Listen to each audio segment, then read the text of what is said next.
It's one thing to be risk averse early in your fantasy draft, but being risk averse late in your fantasy draft makes absolutely no sense. This is the part of the draft where you should be swinging for the fences, just looking for upside, because what is the risk with a player you draft in, say, round 13 who busts? Nothing. You just drop them and pick up somebody else. So these are some players that are going outside pick 100 that I think just have tremendous potential upside and, of course, don't have much risk because you're drafting them so late. If you can't wait to start drafting fantasy football teams, you don't have to. Underdog Fantasy has drafts with entry fees as low as $4 and prize pools up to $15 million. And of course, their flagship Best Ball Mania 5, where someone will win over $1 million. Plus, if you sign up and use promo code ENDGAME, you'll get a special pick that you can use to potentially win 325 times your entry. And you're going to get up to $250 in bonus cash. Don't wait. Go join Underdog Fantasy now and use promo code ENDGAME to get your special pick and cash. All right, let's start at QB with rookie Jaden Daniels. I've talked about the running QB cheat code in fantasy football for years now. Of course, the fantasy community has caught up because most of the rushing quarterbacks like, Josh Allen, Jalen Hurts, Lamar Jackson, Anthony Richardson, even Kyler Murray, they go pretty early, but Jaden Daniels is pretty much going undrafted in most fantasy leagues, but he has very similar rushing upside to those guys I already mentioned. Last year in college, he had 1,133 rushing yards, 10 rushing touchdowns, and he averaged 8.4 yards per rush. But unlike some other running QBs that we've seen come into the draft where there's question marks like can they throw, can they be an NFL quarterback, there aren't really many question marks about this guy's throwing ability. He was one of the most accurate passers in college last year. Now there are some question marks about his pocket presence, and this could be an issue at the next level. Not to mention he's not the biggest guy, but he's got that rushing upside to go with an accurate arm and an accurate deep ball arm. And he's got weapons like Terry McLaurin and Jahan Dotson at his disposal. I think he has incredible upside this year. And when you look at this offense now, it's a much better situation he's going into. Ron Rivera is gone, new OC Cliff Kingsbury. We know he can handle these running quarterbacks. We've seen him do it. He knows how to get the most out of these guys. I think he's going to get the most out of Jaden Daniels. I think this is a guy that if he stays healthy and doesn't break from all the contact, is going to have tremendous upside in fantasy. And again, the risk here is you draft him as one of your last picks, probably the last QB off the board in most of your fantasy drafts. And if he busts or gets hurt, you drop him and just grab another QB. Look at how many QBs you could have grabbed last year off the waiver wire. It's like that almost every single year. Jaden Daniels, incredible upside with no risk. Now, another wide receiver that I think has incredible upside with very little risk is Rashid Shaheed of the New Orleans Saints. Last year had over 700 yards and 5 touchdowns despite only playing 46% of the snaps. Now, 700 yards, 5 touchdowns, that's not tremendous upside. But again, less than half the snaps. He's going to clearly be the number 2 wide receiver in this offense now. We could see him play 70, 75, 80% of the snaps in this offense. It would not at all shock me if he went close to 1,000 yards, 8+ touchdowns this year. And as a pick going outside the top 100, if he did that, that's the kind of upside you're looking for. And I mentioned this on another video coming up where I talked about Chris Olave, but the Saints last year were an archaic offense. They used pre-snap motion and play action at the lowest rate in the entire NFL. They just basically lined everybody up, snapped the ball, and people ran like it was NFL 50 years ago. No innovation here at all. Nothing like modern offenses that we see, like the Dolphins, the Chiefs, the great offenses of today. But they brought in a new OC. Thank goodness, Clint Kubiak. Those play action, those pre-snap motion rates are going to go way up this year, and that is a benefit for the passing game. I mentioned these stats on that video coming up, but I'll mention them again. When teams used play action last year, passer ratings were up 14 points on average, and when they used pre-snap motion, passer ratings were up 10 points on average. I think we see a better Derek Carr this year. Now, I'm not going to say we're going to see an elite Derek Carr. I'm never going to say that, but he'll at least be good enough. Rashid Shaheed, the clear number 2 here with tons and tons of upside. And again, the risk is so low because he's going well outside the top 100 picks. And the same could be said for Dontavian Wicks of the Packers. He had a solid but not exciting rookie year.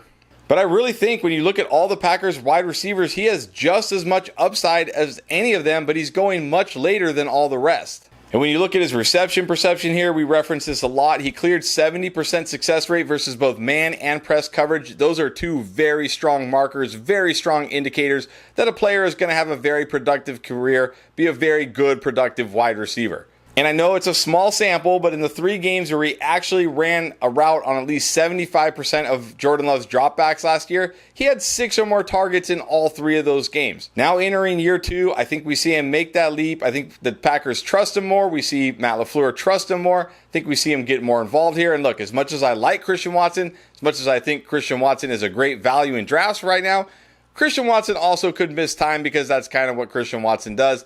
I think they're going to need Dontavian Wicks this year. I think he makes a year 2 leap. And again, a guy going well outside the top 100 picks, certainly worth the risk here for all that upside. Now, a running back that I think is the perfect all upside, no risk late round running back is Chase Brown of the Cincinnati Bengals. I kind of look at him as Devon Achane light. And I don't mean light in terms of how much he weighs, because he significantly outweighs Devon Achane. I mean light in the sense that he's fast, but not quite Achane fast. But he did run a 4.43 40, and last year he had a breakaway run on almost 10% of his runs. If you don't know what that is, that's a run of over 15 yards. So that means 10% of the time he went for a run over 15 yards. To put that in perspective, Achane was at 12%. But the biggest difference between these guys is Devon Achane is maybe 190 pounds, like on his best day if he's on a bulk or something. Chase Brown is 209 pounds. He is a big enough running back to handle an NFL workload. And I know they signed Zach Moss, and I know people think Zach Moss is going to be the RB1, and maybe he will be. I don't know yet, but Zach Moss is nothing special. I mean, last year he was pretty good, but he set a career high, barely over 700 rushing yards last year, and only averaged 4.3 yards per carry. Zach Moss is a jag. I mean, he just really is. I'm sorry. He's nothing special as a runner. He's fine. It wouldn't surprise me if this is more of a 50-50 split than people think. And look, if something happens to Zach Moss, or if Zach Moss is just really, really bad, we could see Chase Brown actually take over this backfield. He has the kind of potential to be a 3-down running back in the NFL. He's not the biggest dude, but he's big enough, and he's got tons and tons of speed, tons and tons of juice, the exact kind of running back, the exact kind of upside you're looking for this late in your fantasy draft. Now let's go back to wide receiver. A guy I really thought was going to have a year 2 breakout last year was Jahan Dotson, and instead he did the opposite of that. He somehow got worse in year 2. Well, I mean, I guess I know how he got worse. It was the Commanders and Sam Howell. It was pretty bad last year. Now, I already talked about Daniels and what he can do as a passer, so I don't think we need to really go over that again. But what I really like for Jahan Dotson here is I still believe in the talent of this guy. I still think he's a talented player. Talked about Matt Harmon and reception perception. Coming out of college, he compared him to guys like Doug Baldwin, Tyler Lockett. Guys that, no, by themselves can't be an alpha wide receiver with bad QB play, but you put them in a good situation and they can be highly productive. This year, we have that good situation. I already talked about it. We got Jaden Daniels, Cliff Kingsbury, new head coach, new scheme here. This is going to be a much better Commanders offense, a much better situation for Jahan Dotson. I still believe in the talent here. I still believe it's in there. He's entering year 3. It's not like he's dust or anything. There's still potential for this guy. I think Jaden Daniels and this coaching staff can bring the best out of him. And I think Jahan Dotson bounces back in a big way this year. And again, because he was so bad last year, he's pretty much being forgotten in fantasy drafts. Nobody wants to touch this guy. And sure, maybe they'll be right. Maybe he's going to just be terrible. Maybe he's just going to be a bust. But again, if he is, you drop him. You move on. It's fine. It's okay. He's going in like round 12 or 13 of your draft. Your fantasy team will survive. You'll be all right, I promise. But if he's better than okay, if he does bounce back, if he has that year 3 leap we expected last year, you're going to be very happy you gambled on Jahan Dotson. Do you want to win your fantasy league but don't have time to do all the research? Are you tired of drafting mediocre teams and then having to constantly hope you hit it big on the waiver wire just to compete? Do you wish you could have a fantasy expert like Pierre or myself with you while you draft? Well, now you can. With our app Draft Lane and our live draft pilot, we will guide you through every pick of your draft and tell you exactly which players we would pick if we were on the clock. Our proprietary algorithm will take into account your league settings, scoring, and roster requirements to identify the best picks every time you are on the clock to ensure you have a winning team from week 1. It's the closest thing you can get to having us there drafting with you. Get the biggest edge in fantasy football. Just go to your app store and search for Draft Lane and download it today and get ready to dominate your draft. All right, back to running back. I keep banging the drum for Rico Dowdle. I'm going to keep banging the drum for Rico Dowdle because I really think as training camps begin to roll on, we're going to start hearing news that Rico Dowdle looks so much better than Ezekiel Elliott, and people are going to start to be like, wait a minute, maybe Rico Dowdle is going to be the RB1 in Dallas. But right now, he's still basically free in your fantasy drafts. He's a tremendous value in fantasy drafts. No, he's not like some elite talent. I can't like make the same arguments I made for Chase Brown. He's not this incredibly explosive running back like Chase Brown, but he is bigger, 213 pounds. He's fast enough. He ran a 4.5 40, so he could be an actual, workhorse running back in the NFL. He's not undersized or anything. And when you look at it last year, he was pretty good when given the chance. He averaged 8.5 yards per reception, was 9th in yards created per touch, and was 18th in juke rate. Now, those aren't elite numbers or anything, but they're certainly good enough. But look, compare that to Tony Pollard last year, who was in the same situation. He averaged just 5.7 yards per reception, was 37th in yards created per touch, and 38th in juke rate. Now, I know Tony Pollard's sample is much larger than Rico Dowdle's. I get it. Small sample alert here. I understand that. But it at least shows that Rico Dowdle isn't like a complete bum. He's got potential.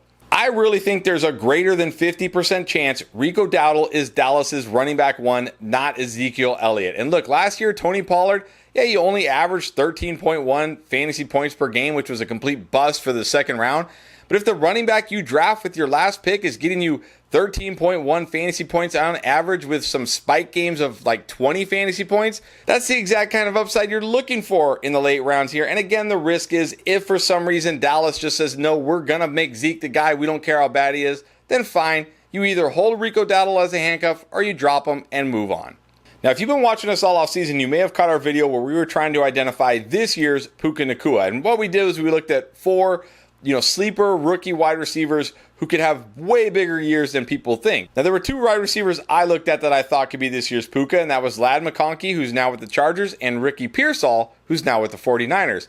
Unfortunately, on draft night, Ricky Pearsall did get drafted by the 49ers, and it's like, okay, well, there goes that because you got Debo, Christian McCaffrey, George Kittle, Brandon Ayuk. Like, what's the role going to be for Ricky Pearsall here? But Brandon Ayuk, if you haven't heard, just asked for a trade from the 49ers. Now, that doesn't mean it's going to happen. Do I think it's going to happen? No, I really don't. I mean, the 49ers have all the leverage here. Brandon Ayuk has no leverage. He's under contract. He's in a contract year. Like, what is he going to do? Hold out for an entire year, not play, and then try to go into free agency next year saying to teams like, hey, look, if you don't pay me, I'm just going to hold out on you. Not going to be a good look for Brandon Ayuk. I think the 49ers hold all the cards here.